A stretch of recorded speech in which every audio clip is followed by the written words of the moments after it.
Mummy जी। हाँ बहुरिया, वो क्या है ना, आज मेरे भैया भाभी आने वाले हैं, तो आप प्लीज चल के किचन में थोड़ी मेरी हेल्प करवा लीजिए ना। देख बहुरिया, अपने समय में हमको जितना काम करना था हम कर लिए हैं, अब तुम्हारी बारी है।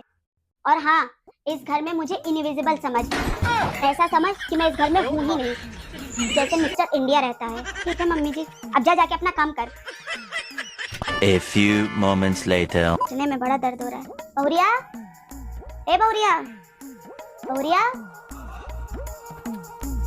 ये कहाँ से आवाज आ रही है? ए बहुरिया, तेरे पैर में बहुत दर्द हो रहा है, तो यहाँ के तेल मालिश कर दे तो। इधर से भी नहीं आ रही है, शायद अंदर से आ रही होगी। बहुरिया मैं इधर हूँ, यहाँ यहाँ। कहाँ ढूंढ रही है बहुरिया? इधर उधर कहाँ ढूंढ रही है? अरे मैं यहाँ हूँ, यहाँ यहाँ। ये बिस्तर के नीचे भी कोई नहीं दिख रहा है, नहीं यहाँ कोई दिख रहा है, और आवाज आ जा रही है। अरे भगवान बहुरिया, मैं इधर से बोल रही हूँ, इधर। इतनी आवाजें आ कहाँ से रही है?